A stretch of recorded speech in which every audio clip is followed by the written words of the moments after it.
Hello everyone, welcome back to another edition of the Velvet Lounge Life. Yes, I am going to be making exactly what you saw in the title, Octopus. So I've had octopus in my lifetime probably, I'm going to say 15 to 20 times. And I've had it different ways. However, today is this is a brand new recipe for me. I have tested the recipe and it was phenomenal. And because of that, I said I have to do this for my YouTube audience because a lot of people will not try a different or a quote unquote what they consider to be a strange food because of how it looks, a texture. You know, they're afraid of what it might taste like, let alone, let's go back to the L word, simply the look of it. That's really what stops a lot of us from trying something different. I hope that you try this. This is an easy recipe, which I purposely selected one that was easy because that means you probably have a lot of these ingredients at home, or you can substitute a couple things and come out with a dish that's equally good.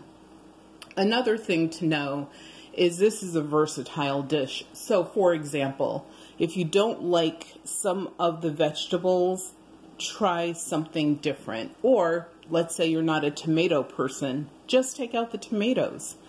That's it. You know, it's easy, it's flexible, and it's also something that will seem as if you took quite a while to make it, and it packs a punch when it comes to flavor in the best of ways. So take one moment, hit that subscribe button. Please, please, please give us a thumbs up for this video. Leave a comment down below as to what you would substitute or simply leave out of this recipe. I would really like to know that because I would like to try other variations on this. And let's go. So yes, there's an elephant in the room. I have 8 stitches in my finger because yeah, you shouldn't jump on top of a giant tree trunk with a hedge clip trimmer thing and try to trim a bush. It's not really smart because you might have something occur like this. So anyway, I am fine. My finger is healing very well. I had excellent medical attention, so I feel as if I will still be whole. So to get started, the first thing I'm going to go over are the ingredients. We have octopus. I have, and this, what you see in here, this is for the sauce. Once again, this is an area where you can be flexible. I have sesame oil, but you could use extra virgin olive oil. Just use a really good one. I have my own blend of kitchen pepper, which I created, but you could use cracked black pepper for this instead. Salt, and you will need the salt. Yes, octopus comes from the ocean, but octopus is, if you think about shrimp by itself doesn't have a lot of flavor. You have to add something to it to really like bring out that flavor and to really enjoy that texture. Octopus isn't that bad, but what octopus does need is flavor, so salt is necessary. You could use lime juice like I am, or lemon juice, and ground ginger. You don't have to use the powdered ground ginger like I use. You could use fresh ginger, but you have to make sure you create a ginger paste out of it because no one wants to bite into a chunk of raw ginger. So you have to be very careful with that. Of course, we have the octopus. I prepared this already. You'll notice I did not include the head. Like the cleaning process, if you have one that's whole and hasn't been cleaned, it can be very messy, and you will have to clean that octopus 3 or 4 times to make sure you get rid of like all of the sand and dirt and grunt and everything from it. And that would be a completely separate and different video. There's others out there showing you how to do that. I'll leave that up to them. And here we have tomato. This is carrot. If you remember, I have a video where I showed you how to pickle your own carrots. That's what this is, and I just julienne them. I have bell pepper, but I actually used yellow and red. And right here, there's a nice mound of white onion. You could use red onion. And here I actually have fresh basil, which I have, you know, cut up and torn so that the flavors will come out. But you could use cilantro if you would like. Instead of using like this white onion that I used, or yellow onion as they call it, you could, like I said, use red, but you could also use scallions. Just make sure you dice them, you know, pretty finely. And really, that's it for your your ingredients besides the water that you will need to poach or boil, if you will, your octopus in. And we'll get to that in just 1 second. So my water has come to a boil. And what you want to do is simply put your octopus, sort of like dip it in before you just put the entire thing in there. It helps loosen up the muscles a little bit more, so it's even more tender. And this one I'm actually, because it's such a thick piece. And I like the tentacles, but like I said, there's the head, there's almost like this neck piece as well. You know, those are fine, but I'm a tentacle girl and obviously use the entire octopus. But I'm the only one in my family that will eat this dish. My daughter will eat it as long as she doesn't see me prepare it. My husband, of course, he's not the most daring person, so he would probably never try this. So you just want to sort of like dunk it in, dunk it out like 3-4 times, and then just put it right in there. And I do it on the thickest part of the octopus tentacle. So the thin part should get pretty tender because it's thin. This is a thicker part of it. So, and I can actually see the tentacles like curling up as they like boil away in there.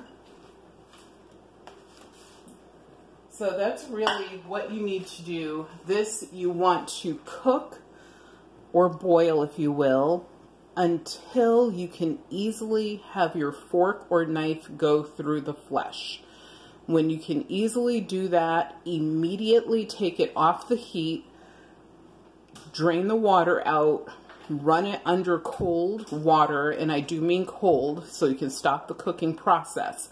Because the thing is, if octopus cooks too long, it will be very tough, and you don't want that. So the octopus is almost ready. At this point, what you want to do is make your sauce. And I actually pre-made my sauce. So did I cheat? Not really, but in the sake of time, I don't think you want to see me sitting here like stirring for, I don't know, 4 minutes. So my sauce, or you could even consider this to be a dressing, what I put in here is 5 tablespoons of sesame oil.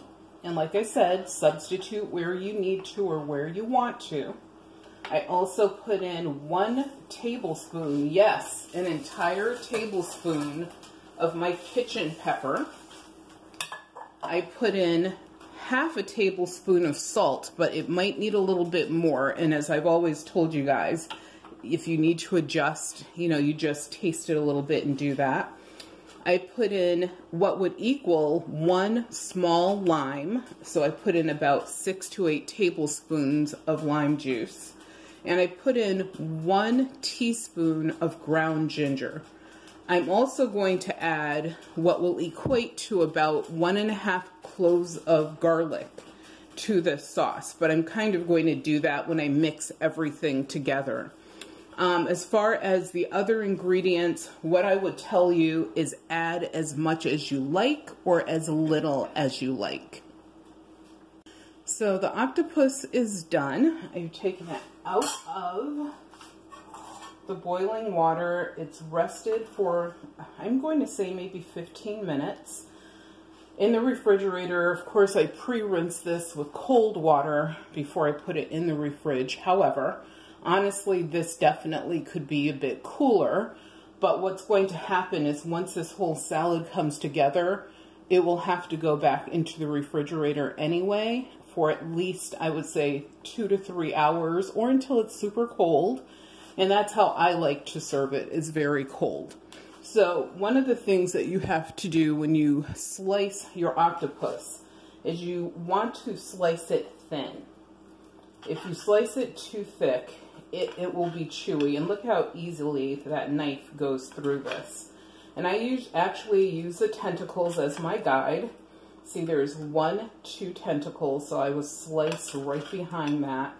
And that actually gives me an idea of how, you know, thick to make these, and to make sure they're consistent, because you don't want some pieces to be thicker than the others. And if there's like this excess skin, which can stay or it can go, it really does not matter. But I'm going to remove it. And some people will, you know, take all the purple skin off. I think it gives such a beautiful color. It doesn't do anything negative to the flavor. I don't know why you would buy octopus and, you know, throw away such a valuable piece of this protein. So for those looking for a seafood alternative, here you go. So I'm going to finish chopping up the rest of this, and then when I'm done, we will put everything together. So as you can see, I'm still cutting up my octopus, but a trick I wanted to show you is if your octopus if it's like too slippery for you to hold, it should not be that slippery. Then you just use a piece of paper towel to hold it, and that gives you a little extra grip. And look how tender this is. Like, I could actually pretty much rip this up with my hands. That's how tender it is. It's not falling apart. It's just, you know, nicely tendered. So I will cut up the rest, and then we'll be ready to put everything together. So everything is prepared. So how easy is this? You're simply going to put everything in this one bowl. So in here, I'm going to start putting my veg. That's my onion, my basil, carrot. All of this is a vine ripened tomato that I'm using. And some really yummy, sweet tasting bell pepper. And my other yellow bell pepper. Not as sweet, but still very tasty.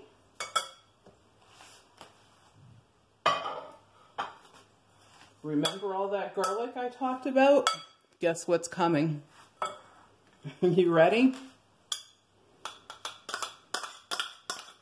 Yeah, all of that.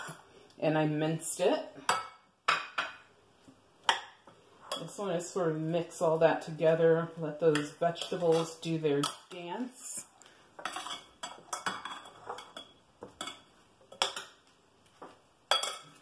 Pretty combination of colors.